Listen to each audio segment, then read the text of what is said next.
Salut les pintouilleurs, bienvenue dans cette nouvelle vidéo exclusive Patreon. C'est la 35e que vous êtes les seuls à pouvoir visionner et nous sommes en janvier 2022.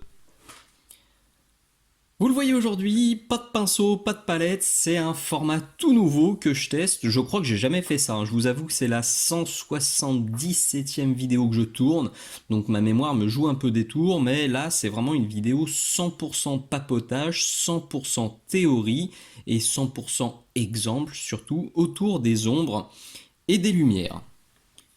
C'est typiquement le genre de sujet que j'aurais aimé faire en live avec vous, pour vraiment avoir des allers-retours, mais là avec mon setup actuel et surtout avec ma connexion internet dégueulasse, et ben c'est pas possible, mais c'est une idée que je garde sous le bras, parce que là ça fait des jours et des jours là que je me note toutes les idées que je veux aborder pendant cette vidéo. Je me suis fait un plan, là j'ai toutes les sous-parties, j'ai ma petite feuille à côté de moi, là j'ai mon petit pense-bête. Mais je me doute que j'ai dû oublier des choses, c'est sûr.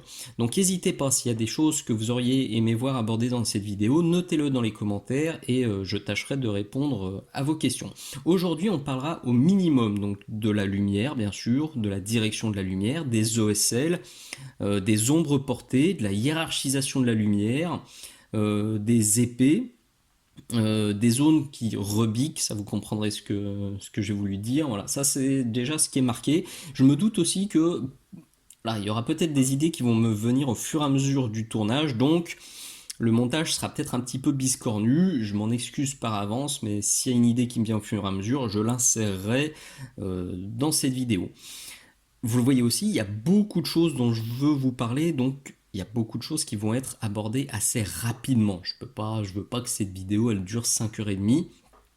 Donc si vous souhaitez, si vous avez envie qu'un sujet soit retraité, soit reproposé en vidéo exclusive Patreon, et ben pareil, dites-le moi dans les commentaires et je le proposerai au vote pour plus tard. Vous connaissez ma chaîne, vous connaissez mes envies et mon style, donc vous vous doutez bien qu'aujourd'hui on va parler de lumière zénitale. Comme son nom l'indique, c'est une lumière qui vient du dessus. C'est particulièrement flagrant sur ce Solar Primaris. Quand on la voit, on comprend tout de suite que la lumière tape dessus. Donc quand on regarde la figurine comme ça, on a quelque chose de très clair. Quand on la regarde comme ça, on a quelque chose de très foncé. Mais on a quand même quelques petits points de lumière et ça c'est quelque chose dont je dois penser à vous parler parce qu'il ne faut pas non plus que les ombres soient totalement noires systématiquement. Un autre cas de figure c'est celle-ci, là aussi on voit bien que la figurine, enfin que la lumière vient du dessus, et vous voyez la position est très différente. Là on a quelque chose de très penché en avant. Donc idem si on regarde par dessous, c'est très foncé, et là si on regarde par dessus, là pour le coup le contraste il est vraiment très flagrant. Donc là c'est la lumière zénitale. C'est quelque chose dont je parle tellement souvent, j'ai pas envie de rester, enfin j'ai pas envie de m'étendre trop largement là-dessus. Par contre il y a un article sur le blog Minisocle, article que j'ai écrit il y a quelques temps déjà, je le link dans la description de cette vidéo si vous voulez en savoir plus sur la lumière générale et sur la lumière zénitale. Pour tout ce qui est OSL et lumière orientée, c'est quelque chose dont on va parler un petit peu plus loin. Je me suis déjà mis un warning sur ma petite anti-sèche là, warning sous-assemblage. Alors pourquoi j'ai marqué ça? Parce que là, vous le voyez bien, on a une cohérence sur la figurine. On voit que sur toutes les zones du pitou, la lumière vient d'en haut. Sur toutes les zones, alors, notez, je mets tout de suite un petit bémol ici, sur cette zone-là, sur le plastron du bide, ça fait partie des exceptions dont il faut que je pense à reparler. Sur celle-ci, on voit aussi que toutes les zones sont éclaircies vers le haut. Faites très attention, vous le savez aussi si vous suivez ma page YouTube et ma page Patreon, que je ne suis pas du tout fan des sous-assemblages parce que j'ai toujours peur de mettre de la colle sur les zones qui sont peintes et j'ai peur de décailler la peinture, donc c'est quelque chose que je ne préconise pas et que je n'aime pas.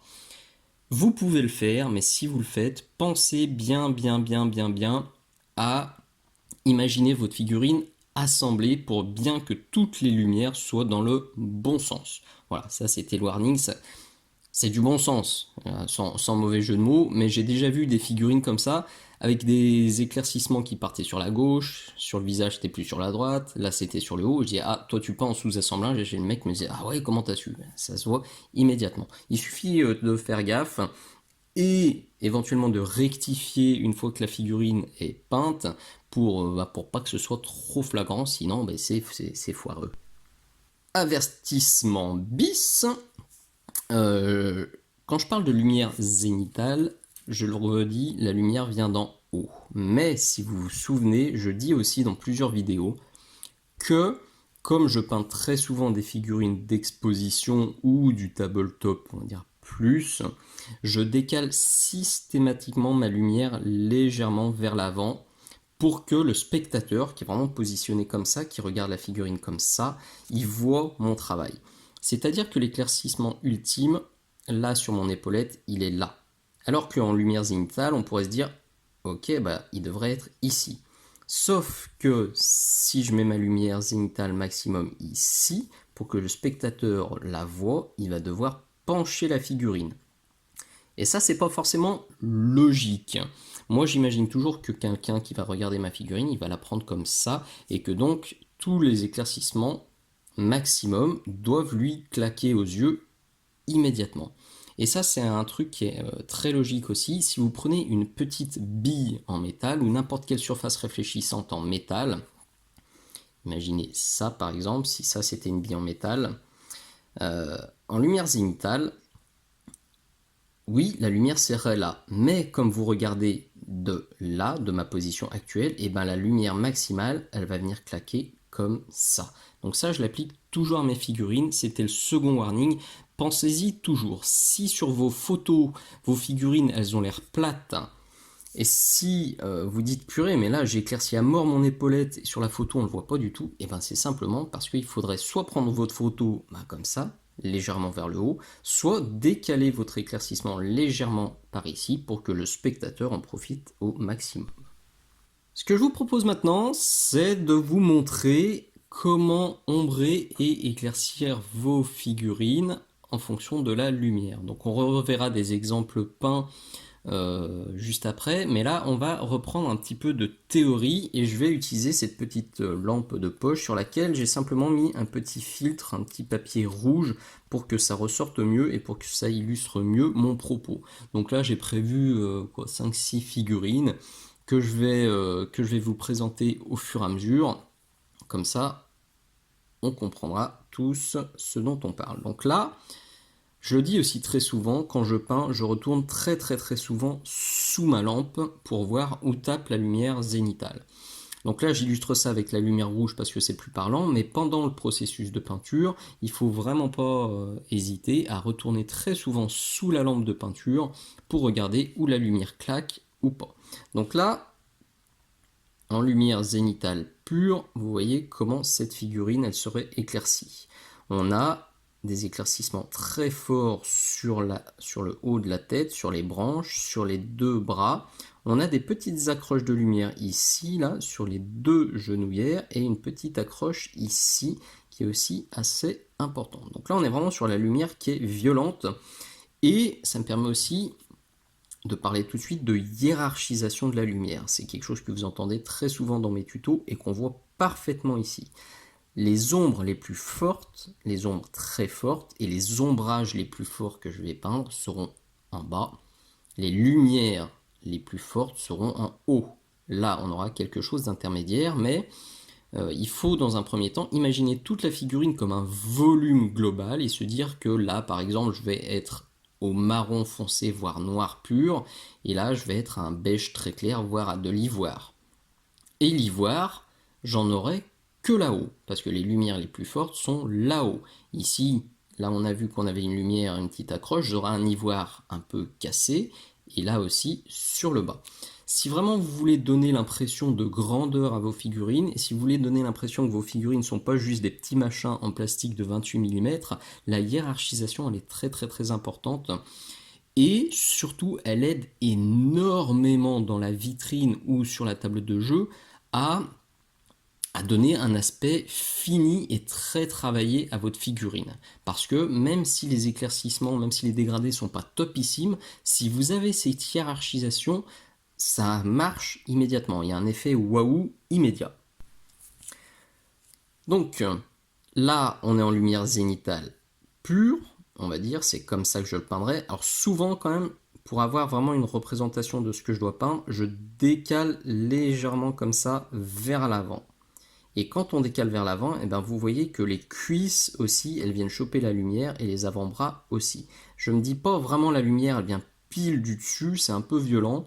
Souvent, je peins comme ça. Je mets sous ma lampe comme ça. Et pour voir là où je dois placer les éclaircissements vraiment les plus violents, là, j'hésite pas à mettre ma lampe, à décaler ma figurine comme ça. En fait, je viens me mettre sous la lampe et je décale vers l'avant. Et là, les éclaircissements les plus marqués, ils ressortent mieux.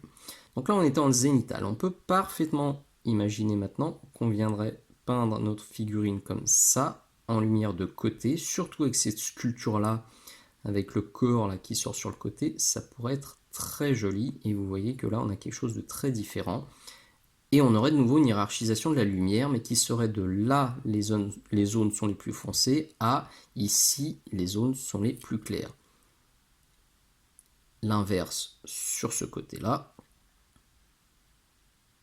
Là, je vais essayer d'éclairer, voilà, ce serait quelque chose comme ça. Et on peut même imaginer, alors la lumière générale, comme on dit, et comme on peignait il y a quelques années, c'est quelque chose comme ça. En gros, la figurine se prend la lumière en pleine poire, les creux sont sombres et toutes les bosses sont claires. Il n'y a pas d'hiérarchisation, il n'y a pas de lumière qui vient du haut. Et en contre-plongée, avec un effet magique, vous voyez un OSL qui viendrait du ventre, ça pourrait être quelque chose comme ça. Voilà, donc ça c'est un choix à faire dès le début du processus de peinture, soit lumière zénitale, soit lumière légèrement orientée, soit quelque chose de très marqué. Ça va dépendre de l'ambiance, ça va dépendre aussi de vos affinités. Un truc important aussi, je suis gaucher, vous le savez, c'est plus simple pour moi de pousser la peinture comme ça, plutôt que comme ça. C'est le mouvement, vous voyez, mon pinceau va partir comme ça, plutôt que faire un truc comme ça. Donc c'est pour ça que si vous regardez bien mes figurines, souvent, je suis pas sur un zénital pur, je suis sur un zénital pardon, qui est très légèrement décalé vers la gauche. C'est-à-dire que ça ne me dérange pas de pousser un tout petit peu plus mes lumières d'un côté. Ça donne un petit style et puis ça évite... ça permet aussi de donner un petit effet différent plutôt que sur une lumière zénitale stricte. Deuxième exemple, c'est cet orque. Alors là, hop, qu'on imagine en zénital comme ça. Donc on a le visage qui bien sûr chope. Les arcades là sont très très prononcées. Donc limite, vous voyez, les yeux devraient même pas être peints. Donc ça c'est la notion d'ombre portée dont on parlera tout à l'heure. Et ce qu'on a en dessous là, au niveau du ventre, et ben si vraiment on se réfère à la lumière zénitale, ça devrait quasiment pas être peint. C'est pour ça que je vous dis que j'imagine plutôt une lumière zénitale légèrement décalée comme ça vers l'avant. Je suis pas en lumière frontale, je suis sur un 45 degrés. Et avec ce 45 degrés, eh ben, le ventre, on le peint quand même, les cuisses, on va les peindre, les chaussures, on va les peindre. Mais là, la hiérarchisation, vous voyez comme elle est nette. On a vraiment les éclats ultra lumineux sur les épaulettes. Regardez l'épaulette qui est sur la gauche de l'écran. Le point de lumière ultime, vous voyez comme il est décalé vers vous et regardez comme il bouge en fonction de l'orientation de la figurine. C'est exactement ce que je vous disais tout à l'heure. Ce point-là, là, il va falloir le fixer. Si vous le fixez là au-dessus, quand je serai comme ça, je ne le verrai pas. C'est pour ça, je le redis, que moi je fais généralement juste comme ça. Donc ça, c'est vraiment ce qu'il faut faire à la maison. Alors vous pouvez mettre un filtre hein, comme ça sur une de vos lampes si vous voulez, mais sinon retournez simplement sur sous votre lampe et ses lumières et ses ombres bien sûr, parce que depuis tout à l'heure je vous parle de lumière, mais les ombres c'est juste l'inverse. Et ben elles apparaissent très nettement. Alors celle-ci elle a un petit côté sympa, je sais pas si ça va ressortir, là je booste la puissance de la lampe. Ça crame un peu, ouais, on pourrait imaginer, vous voyez, alors c'est vraiment pas le sujet, là on voit qu'il serre la main, mais si on avait un magicien dans cette position, en train de balancer une boule de feu, une boule de magie, l'OSL, on se retrouverait avec quelque chose comme ça. Vous voyez, les ESL, on en reparlera, mais celle-ci, la sculpture pourrait s'y prêter, même si le sujet, par contre, ne s'y prête absolument pas. Alors, quelque chose de beaucoup moins texturé, de beaucoup moins travaillé, hop, je remets ma lampe en large, c'est ce robot-là qui est beaucoup plus plat et sur lequel il y a beaucoup plus d'intérêt à travailler avec une lumière orientée. Vous voyez là, si jamais on travaille comme ça, en lumière zénitale classique, ouais, en gros, on va tirer notre peinture comme ça vers l'avant, on va essayer de mettre un peu de lumière sur la bouboulette, mais bon, ça va pas être spectaculaire. Par contre, vous décalez un tout petit peu, et là, vous avez un côté qui ressort à mort et l'autre qui passe dans l'ombre. Et là, vous avez un effet waouh qui marche. D'un côté, hop, comme de l'autre, plus ou moins accentué. Là, vous voyez, moi je peindrais ça. Alors je suis gaucher, je le redis, donc je pense que je peindrais ça exactement comme ça. Avec le côté gauche là, de la plaque très clair, et sur le côté droit, donc à l'écran, donc c'est son côté gauche à lui, j'aurai un dégradé sur la plaque de clair vers le haut à très très très foncé, voire noir pur sur le bras. Et là, sur le bas, pardon. Et là, pour le coup, l'effet waouh, il serait là et il fonctionnerait très très bien. Hop. On a déjà parlé ensemble des zones, des zones de peinture horizontale. Je vous rappelle ce petit tuto là, que vous êtes les seuls aussi à pouvoir voir. Bah là aussi, soit on peint, comme je vous explique dans le tuto, quelque chose d'un peu global en rééclaircissant les arêtes, soit on fait le parti pris d'une lumière orientée. Et là, tout devient un peu plus facile à peindre parce qu'on a vraiment quelque chose de dégradé sur le dessus, vous voyez, sur la plaque du dessus, que ce soit à droite ou à gauche. Ça facilite un peu le boulot. Et alors ça, c'est une des questions qui revient aussi très souvent. Un truc vraiment plat comme ça, comment on le fait? Vous prenez pas la tête. Rappelez-vous du tuto. On pourrait, pour un effet waouh, ombrer ici, éclaircir en bas, comme vous voyez, ça peut apparaître en lumière zénitale. C'est pas un effet que j'adore parce que on va se retrouver quand même, ça fait un peu bizarre moi je trouve. Je préfère quand même éclaircir vers le haut, mais c'est intéressant que ça se voit aussi bien à l'écran, vous voyez, en lumière zénitale. Ce serait pas idiot d'un point de vue théorique, mais d'un point de vue, on va dire, réel, d'un point de vue graphique, d'un point de vue peinture, moi c'est pas quelque chose qui me plaît, je suis pas sûr que c'est quelque chose qui ressortirait vraiment très très bien. Je voulais vous montrer aussi celui-ci parce qu'il a des textures qui sont très différentes. On a des zones très anguleuses comme celle-ci et d'autres qui sont beaucoup plus courbes. On a de l'armure, on a du tissu. Donc c'est un cas d'étude assez intéressant. Donc là, je me claque en zénital légèrement décalé à l'avant. Et vous voyez ce que ça donne. Avec un jeu de lumière très différent. La lumière maximum, elle tape là, elle tape là, et elle tape à l'arrière. Hop, si je vais me décaler un peu comme ça. Un peu trop. Voilà. Et un effet qui serait très intéressant, c'est un OSL sur le marteau. Faites voir, est-ce que ça va ressortir tout à l'heure avec l'or que c'était pas ultra flag. Est-ce que je vais arriver? Voilà, ce serait quelque chose comme ça. Avec le marteau très clair, l'épaulette qui est sur la gauche très claire, et vous voyez toutes les petites accroches de lumière là qui vont jusqu'à la chaussure qui est là. Jusqu'à la chaussure qui est totalement à l'opposé, sur cette main-là, sur la poignée. On a des petites accroches de lumière qu'il faut peindre si vous voulez faire un OSL qui claque et qui ressort vraiment bien.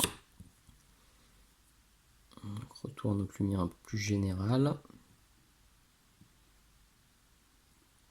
Alors là, ça se voit pas forcément, mais un point que j'ai marqué, faites voir, est-ce qu'il est bien marqué sur mon anti-sèche? Importance des textures, voilà. Donc là, ça se voit pas du tout parce que toute ma figurine est en plastique. Donc toutes les matières reflètent de la même façon. Mais quand vous peignez, donc on en reparlera, il faut bien penser que votre métal reflètera beaucoup plus la lumière qu'un tissu ou qu'une matière mate. Voilà, c'est logique, il faut y penser. Ça aussi, c'est un peu on va dire le next level. Quand on peint tranquillement pour du jeu, on s'embête pas forcément avec ça. Mais si on veut passer à du tabletop plus, voire à de l'expo, et ben c'est une notion qu'il faut bien garder en tête. Toutes les surfaces ne réfléchissent pas la lumière de la même façon. Alors celui-là, je pense qu'on le reverra aussi quand on parlera des épées, parce qu'il est intéressant. Ouais, je le ressortirai, mais peut-être pas avec la lumière, on verra. Il y a l'épée, il y a ce beau drapé, vous voyez, là, qui vraiment accroche bien la lumière. Là, je suis vraiment en pur zénital, et moi, je peindrai plutôt comme ça, légèrement décalé vers l'avant. Et là, on voit vraiment bien comment se posent les ombres et les lumières sur le bouclier, sur le drapé, sur les cheveux, sur le casque. Est-ce qu'il me reste un autre exemple? Alors celui-ci, on le ressortira peut-être aussi pour les épées. C'est une figurine sur laquelle je suis en train de travailler. Ah, c'est surtout pour ça que je l'avais gardé, parce que l'épée, elle est vraiment horizontale. Ouais. Donc celui-ci, je le mets de côté, on y reviendra. Et le dernier exemple que j'avais sorti, c'est ça. Une position qui est très marquée, qui me plaît bien. Et là, voilà, la hiérarchisation de la lumière, elle est ultra flagrante sur celle-ci parce qu'elle est sous-couchée en noir. Donc là, pour le coup, vous voyez le zénital, comment il réagit. On a un truc très fort sur la tête, sur le haut des épaules, sur l'avant-bras qui est sur la gauche de l'écran. On a une petite accroche de lumière qui est ici, mais qui est moins forte. On a un petit peu sur le cuir, et le reste est beaucoup plus ombré. Là, c'est une position qui est très marquée aussi, et qui parle bien. Là, on voit bien que les petites cicatrices vont accrocher, le haut de la fesse va accrocher, le mollet aussi, le bord du slip, oui, parce que c'est le boucher en slip. Ça, c'est une figurine exclusive qui est sur la boutique Mini-Socle. J'aime beaucoup sa position, sculptée par l'excellent Damien Hazard, alias Akewa.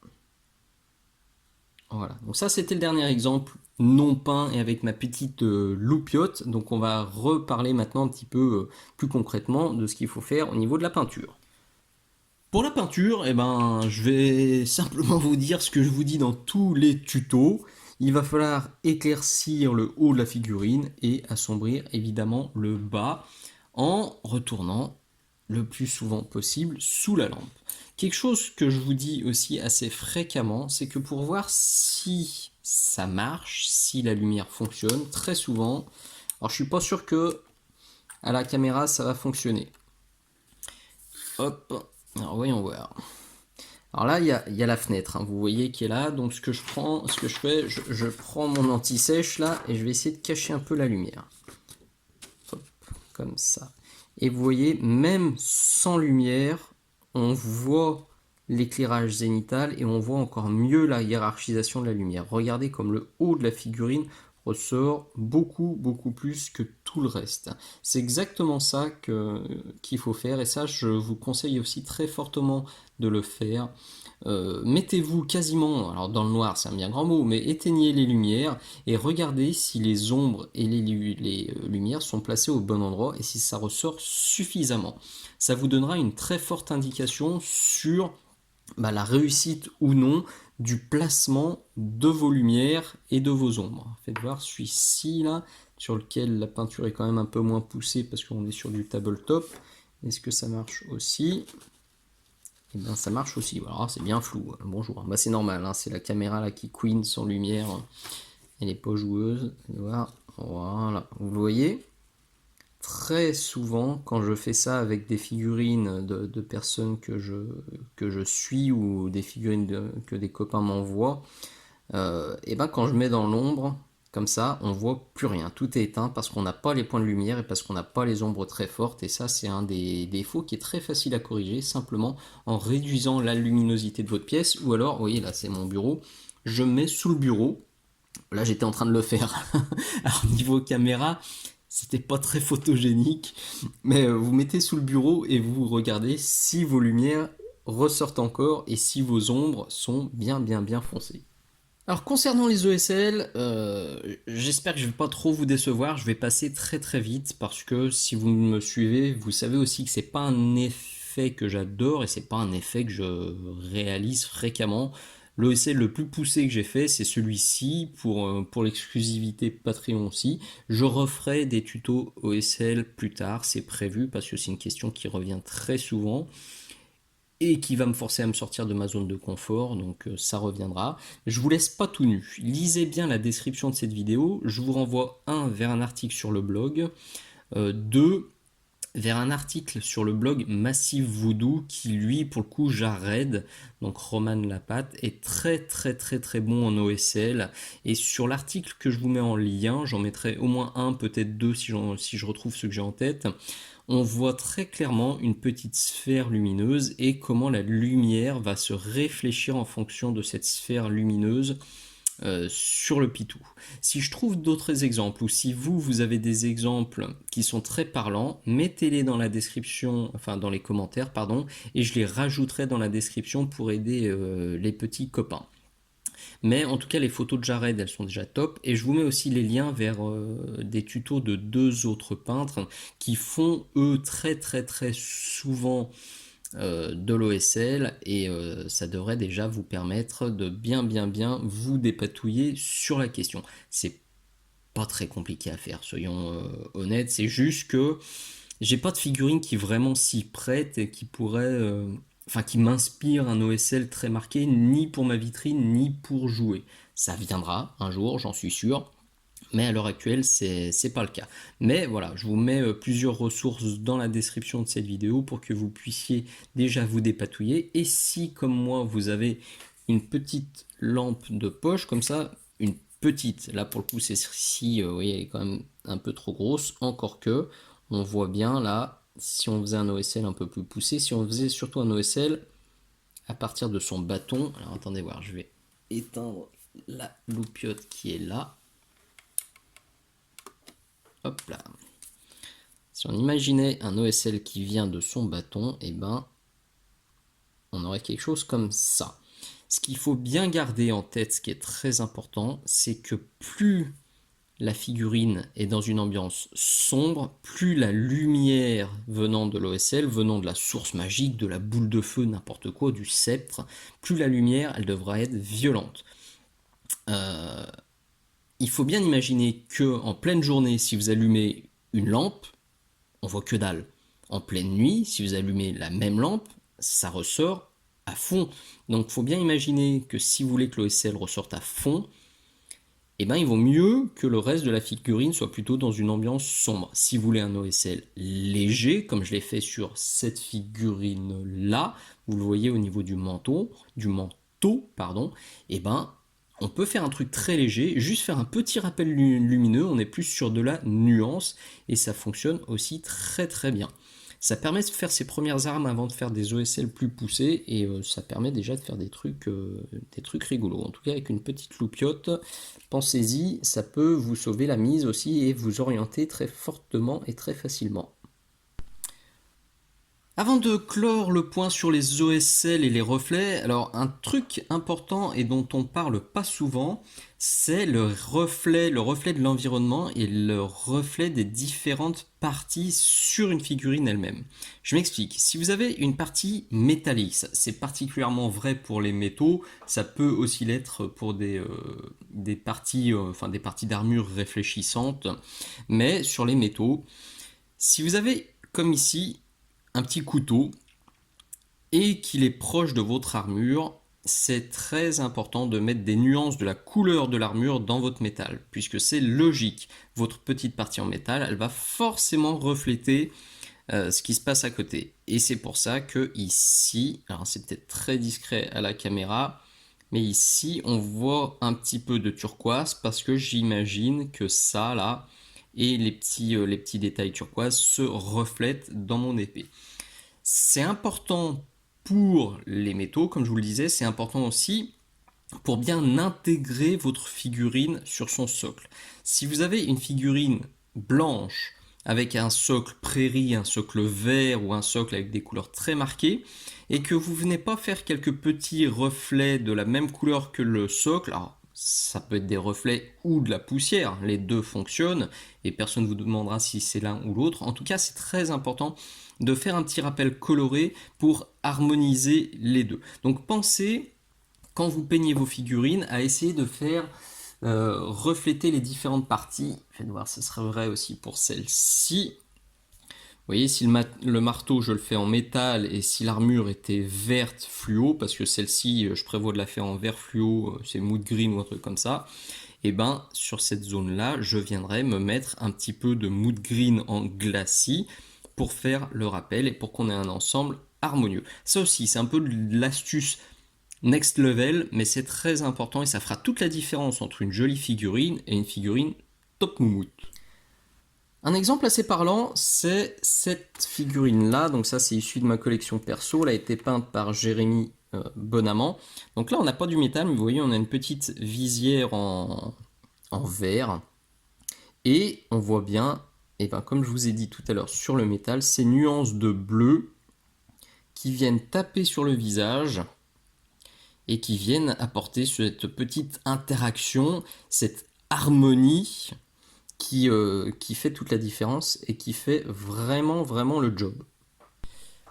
Alors si je reprends le déroulé de ma vidéo, je m'étais noté donc dans un premier temps la petite intro, puis parler d'ombre et des lumières, faire les exemples, parler de la hiérarchisation, parler des ESL. Donc là, on est bien. Pour la suite, j'aimerais vous parler de l'importance des contrastes. Les contrastes, c'est quelque chose dont je parle très souvent dans mes vidéos.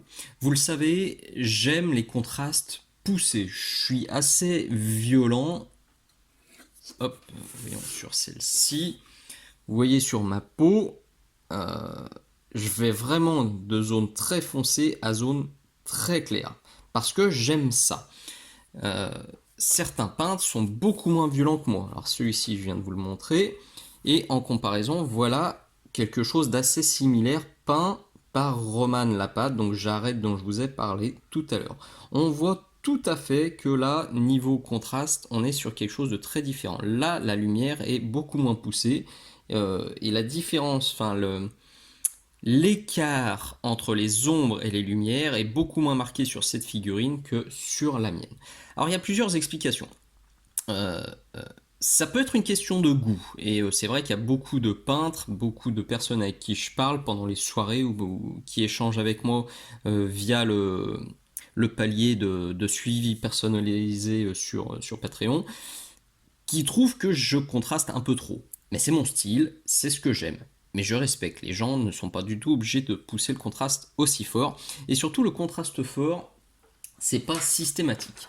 On peut dire que on va avoir un contraste qui peut être plus faible, moins poussé, et que ça se justifie, comme sur cette figurine-là, parce que cette figurine-là, je l'imagine dans une situation, dans un univers qui est pollué, qui est sale, sous un nuage de poussière, sous un nuage de pollution, et c'est la même chose pour celle-ci.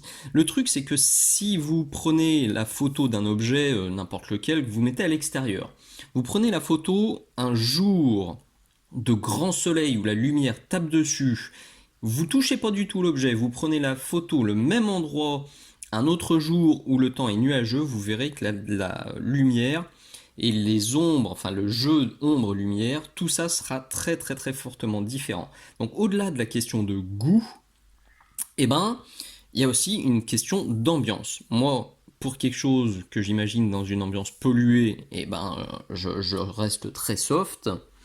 Par contre, quand j'ai quelque chose que j'imagine plutôt dans un univers, sous une lune ou sous un soleil de plomb, j'aurai quelque chose de beaucoup plus poussé. Donc on va dire que pour une lumière forte, allez-y, faites-vous plaisir, contrastez taquet. Pour quelque chose de plus diffus, de plus pollué, de plus dark, faites quelque chose de plus faible. Et pour les OSL, par contre, là, c'est très important de faire des lumières très fortes si vous voulez que ça fonctionne fort. Je remets le bémol de tout à l'heure. Si vous voulez que ça fasse quelque chose de très fort, il faudra remettre la figurine dans une ambiance plutôt sombre. Sinon, là aussi, ça fera un OSL assez faiblard. Voilà. Donc, soit question de goût, soit intentionnel, pensez au contraste. Les contrastes, c'est vraiment le plus important pour que votre figurine ait un rendu fini. Parce que typiquement, alors attention, c'est pas une critique, c'est un goût personnel. Celle-ci, et encore là, franchement, c'est fortement accentué par la lampe. Hop là, je vire celle-ci là. Hop, ouais, c'est à peine mieux. Bon, en tout cas, croyez-moi. Faites voir si je vire carrément la lampe. Voilà, on n'est plus sur quelque chose de comme ça. La lumière là, elle va avoir tendance elle me rajoute des éclaircissements ultimes qui n'existent pas, notamment sur le visage et sur le tissu. Mais croyez-moi, voilà, c'est quelque chose de beaucoup plus terne entre guillemets. Ça serait une figurine à moi, j'aurais encore poussé pas mal les ombrages et les éclaircissements. Un autre exemple aussi, donc je ressors celle-ci, et ça c'est une figurine de nouveau peinte par Jared, et bien vous voyez que Jérémy pousse beaucoup plus ses éclaircissements que Jared. Hop, là on a quelque chose, un rendu plus sombre, là on a quand même, au-delà du fait que la peau soit plus claire, on a une échelle, enfin un écart de lumière entre très clair et très foncé qui est beaucoup plus marqué qu'ici. Donc là, c'est à vous de trouver votre style, ce qui vous plaît, ce que vous voulez faire. C'est 100% peintre dépendant. Ah non, on va dire c'est 99% peintre dépendant et 1% ambiance dépendante. Pendant qu'on parle des contrastes, un autre point que je voulais aborder et que je vous ai déjà évoqué rapidement sur le Stormcast, c'est l'importance de bien différencier les ombres, les lumières et le contraste en fonction de la matière de votre figurine. Un plastique mat ne réfléchira pas autant la lumière qu'une partie en métal. Ça, c'est quelque chose de très très très important. La courbe d'éclaircie, la courbe de contraste sera très différente en fonction des matières. Vous le voyez, là, j'ai un métal, je passe très vite de noir jusqu'à bim, un éclat lumineux super violent. En comparaison, si je ressors, faites voir ça, ouh là là, j'ai failli tout péter. Si je ressors cette figurine là, donc on est sur une sous-couche sombre, vous le voyez sur la peau, et ben les éclaircissements sont beaucoup plus doux et le dégradé est beaucoup plus doux du sombre au clair. J'ai pas un truc super violent. Là, ça c'est très important pour une figurine réussie. Si vous avez des matières différentes, pensez à bien différencier et à les travailler différemment. Sur mon Maximus, c'est assez flagrant. Alors pareil, les lumières crament un peu tout là aujourd'hui. C'est un peu pénible. Mais on voit bien que j'ai voulu donner à mes zones noires là un aspect plutôt mat, style plastique ou une autre matière totalement inconnue dont je ne connais pas le nom. En tout cas, l'idée voilà, c'était des protections peut-être en Kevlar qui reflètent peu la lumière. Donc on a un dégradé qui est très lent de noir à gris foncé jusqu'à gris clair. Par contre, mes zones vertes que je voulais vraiment faire ressortir et je voulais donner l'impression que c'était du métal non métallique pour faire un peu bling bling, et ben là j'ai un éclairci qui est beaucoup plus rapide et qui fait bim des éclats lumineux et qui donne l'impression de métal. C'est flagrant aussi ici sur ce métal non métallique où je vais de très noir à bim très blanc. Et le petit éclat blanc, il est aussi violent que sur mon pinceau, vous voyez, il arrive très rapidement.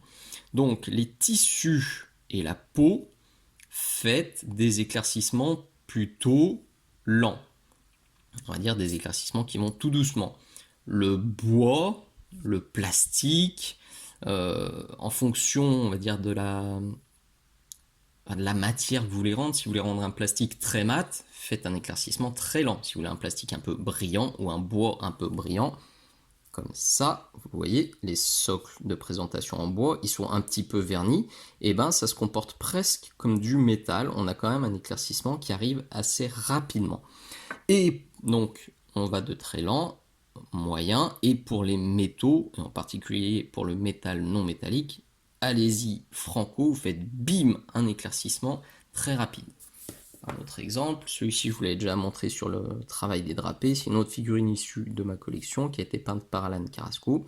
Là on voit bien la douceur des dégradés sur la peau, sur le drapé, que ce soit sur le bleu, sur le ocre. Par contre, sur le métal, et ben on passe de très sombre à bim, un éclat lumineux super violent sur une toute petite surface. Pensez-y, c'est le petit truc en plus. Il y a beaucoup de petits trucs en plus dans cette vidéo, mais c'est un des trucs qui changera aussi totalement une figurine, qui la fera passer de jolie à très très jolie, voire topissime.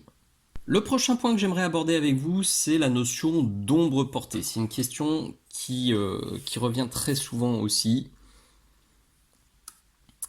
sur laquelle je botte un peu comme les OSL régulièrement en touche, parce que c'est quelque chose que je pratique pas, parce que c'est quelque chose que j'apprécie pas forcément. Exemple numéro 1. Donc on prend ce zombie, vous voyez comment il est penché en avant. Si on met ça sous une lumière super zénitale, en gros, il faudrait rien, enfin le visage, j'aurais même pas besoin de le peindre parce qu'il est totalement ombré par le casque. Le ventre, il faudrait quasiment pas le peindre parce qu'il est lui aussi très très très fortement ombré par la position courbée. Alors ça, non. Hop. Donc, comme je vous l'ai expliqué tout à l'heure, quand j'ai ce genre de situation, je ne vais pas réfléchir en zénital pur, je vais me décaler un peu vers l'avant, comme ça, à 45 degrés, et là, on se rend compte que finalement, il faut un petit peu tout peindre. Mais, je respecte la logique quand même, c'est-à-dire que là, mon ventre, vous le voyez, il est beaucoup plus sombre que mes cuisses. Faut pas... Je passe à côté. En fait, je fais pas une ombre portée très nette. Je fais pas un trait noir ou une zone ultra foncée comme on devrait le faire en théorie, mais j'en tiens un petit peu compte. C'est typiquement le genre de situation où j'imagine une lumière qui n'est pas zénitale stricte, qui n'est pas super forte, mais qui est plus diffuse et qui vient quand même se refléter. Autre exemple, c'est mon Ninca, vous le voyez. Si je pense lumière zénitale stricte, en gros le visage, je le peins même pas parce que il serait complètement noir. Ou alors je fais juste un ombrage, un éclaircissement, basta. C'est pas l'approche, c'est pas une approche qui m'emballe. Parce que c'est déjà pas simple sur nos figurines de représenter les petits détails. Alors si maintenant on se met à réfléchir aux ombres portées, ça devient vraiment chaud. Sur des bustes, c'est une notion que... Alors, j'ai déjà vu des bustes très bien peints avec des ombres portées, mais c'est pas un effet que je tente et que je recommande. Oui, là aussi, je suis passé de là à là, et là, du coup, on a une lumière, et on a des éclaircissements, et puis on a un traitement qui est plus classique sur le visage. Tentez-le, franchement, si c'est quelque chose qui vous titille, l'ombre portée, dans ce cas-là, munissez-vous vraiment d'une lampe, ça va vous aider. Regardez où ça tape, et là, il faut faire quelque chose de très net. C'est un parti pris graphique. Si vous voulez une ombre portée qui est convaincante à cette échelle, ça doit être net. Quand je dis graphique, d'ailleurs, je reviens à quelque chose dont j'ai oublié de parler tout à l'heure, sur les contrastes. Quand on contraste beaucoup, soit on peut s'imaginer qu'on est sur une lumière forte, alors moi c'est pas forcément toujours le cas, moi je contraste beaucoup parce que j'aime donner à mes figurines aussi un style un peu BD, un style un peu cartoon, et je trouve que ça fonctionne mieux. Voilà, fin de parenthèse. Autre chose, enfin autre exemple, mon Behemoth, là niveau ombre portée, c'est très clair. En gros, sous le bide, on devrait absolument rien avoir. Et pourtant, vous voyez, le bide, j'ai travaillé, et même le dessous de la gorge, je l'ai travaillé. Tenez compte de ces parties proéminentes. Tenez-en compte en faisant les zones plus foncées en dessous. C'est de la logique. Maintenant, mettre une ombre portée très nette, tentez-le. Essayez de le faire si c'est quelque chose qui vous titille. Mais dans ce cas-là, je le dis encore une fois, pour que ça fonctionne et pour qu'on comprenne vraiment que c'est une ombre portée, pas juste que vous avez oublié de peindre, et bien là il faudra faire une démarcation nette, graphique, pour que vraiment ça saute aux yeux.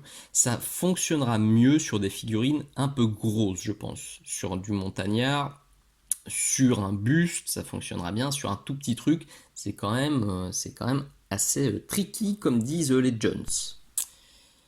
Je pense qu'on est déjà à 35-40 minutes de tuto. J'espère que vous n'êtes pas encore endormi, que vous avez déjà chopé quelques petites astuces utiles. Donc je vais traiter les derniers points un peu plus rapidement. Il me reste à vous parler des épées et de ce que j'appelle les zones qui rebiquent. Alors les épées, c'est une question qui revient également fréquemment sur mon YouTube et sur le Patreon, parce que c'est vrai que ça peut être un peu galère à peindre.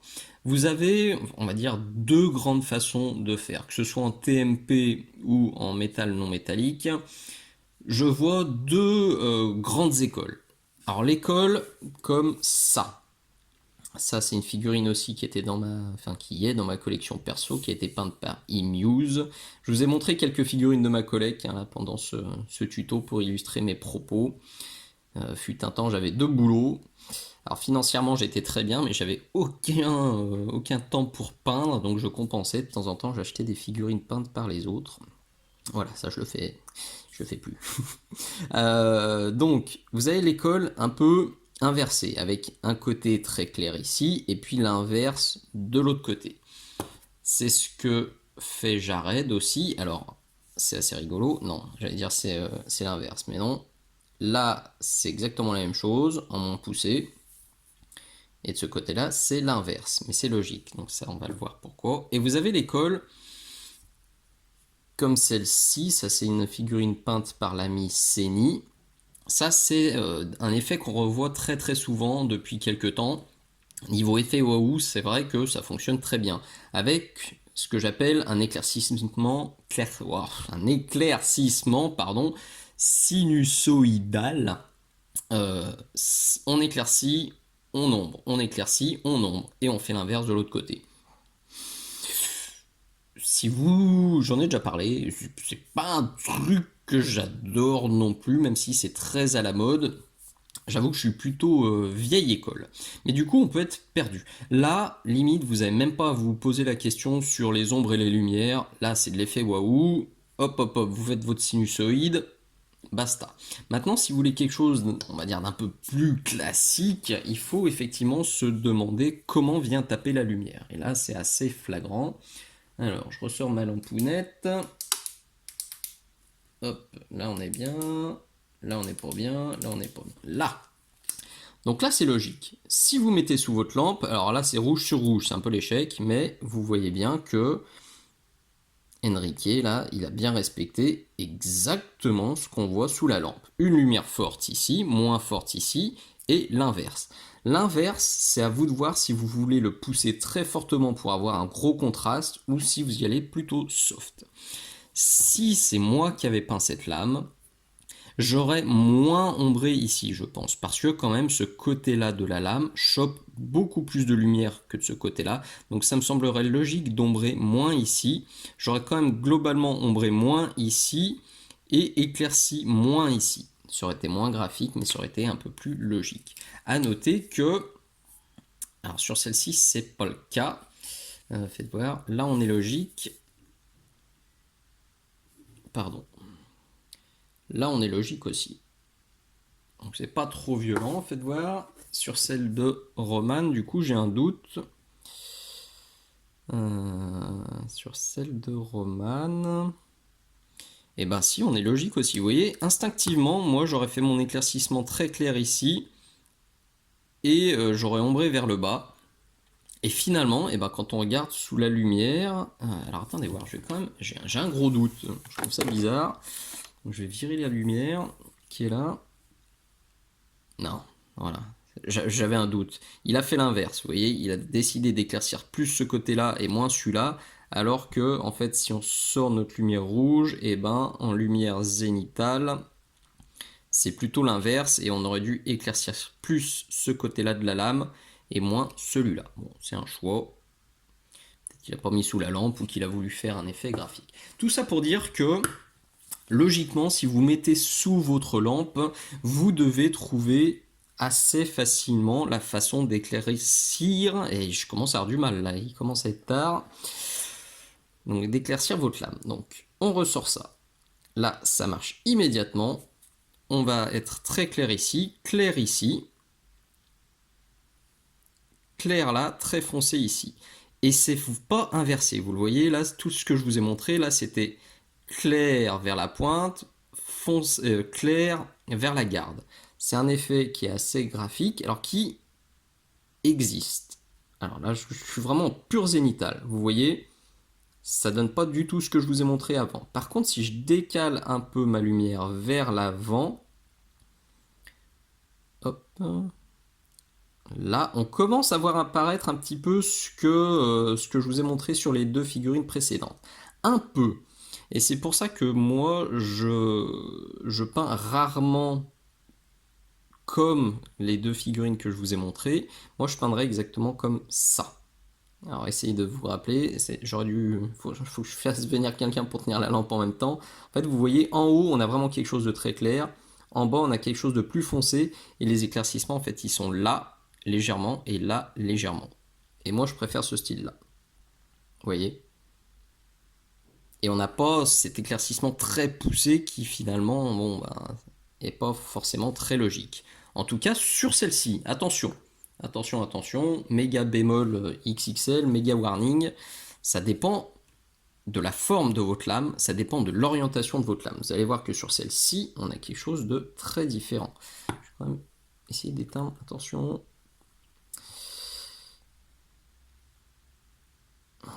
Voilà pour celle-ci. Alors en pur zénital, je suis comme ça. En zénital un peu décalé vers l'avant comme je fais normalement, je suis comme ça. Et ben moi je préférerais la peindre comme ça. Même si ça claque un petit peu moins, je trouverais ça éventuellement un peu plus sympathique. Et là on fera vraiment ressortir l'épée. Le bord de l'épée, le tranchant de l'épée, vous voyez là comme il chope la lumière. Moi je le ferais plutôt comme ça. Un truc important aussi, en dessous, quand vous avez quelque chose qui est très horizontal comme ça, il faudra respecter la lumière, mais faire aussi un truc très sombre.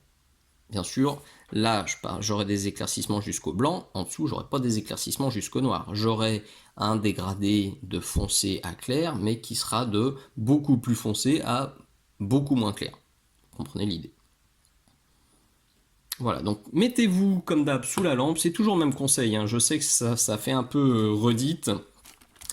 Il faut se mettre sous la lampe et c'est la lampe qui va vous guider. Ça sert à rien de vous prendre la tête, de réfléchir pendant 150 heures. La lampe pourra vous guider et si vous avez un doute, il y a plein de forums aussi de peinture où vous trouverez des réponses à vos questions. Et ou chercher sur internet. C'est une source d'inspiration, c'est une source d'idées qui est impérissable. Impérissable, je suis pas sûr sur le bon terme. Ouais, qui est infini. Allez, on va valider ça. Vous pouvez aussi volontairement faire quelque chose de plus graphique, il n'y a pas de souci, c'est à vous de voir comment vous allez gérer votre petites épées, vos haches, vos lames, vos trucs comme ça. Tout dernier point que je voulais aborder avec vous, c'est donc ce que j'appelle les zones qui rebiquent. En fait, c'est les zones comme ça, qui sont penchées par rapport à la lumière. Si on se met en lumière zénitale, si on est logique, vous voyez, si on a un truc comme ça, alors faites voir, ça marchera mieux avec cette main-là. Attention, ça sent la connerie. Voilà. Vous voyez l'idée en fait. La lumière zénitale, elle tape comme ça. Donc comme les rayons là sont plus parallèles en haut que en bas, là où on a notre zone qui rebique, logiquement, on peut se dire qu'on doit éclaircir plus ici que là.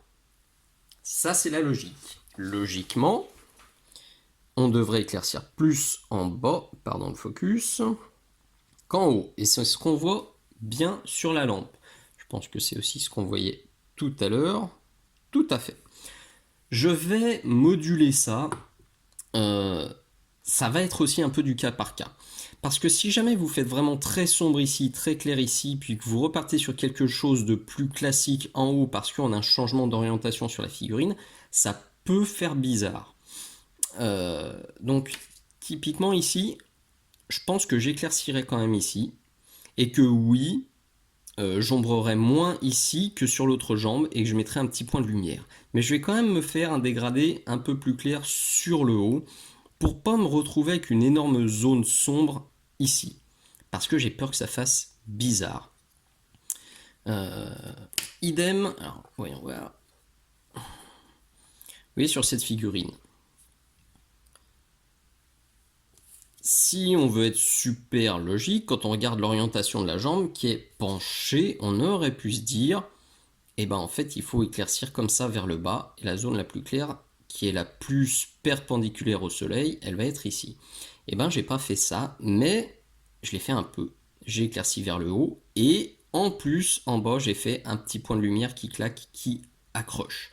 Et c'est 9 fois sur 10 comme ça que je le fais, parce que c'est un peu la solution entre deux. C'est un peu, voilà, je me mouille pas, ça fonctionne dans tous les cas.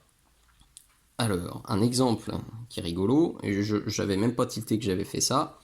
Vous voyez ici, et ben ça rebique vers le bas, et ben j'ai éclairci vers le bas.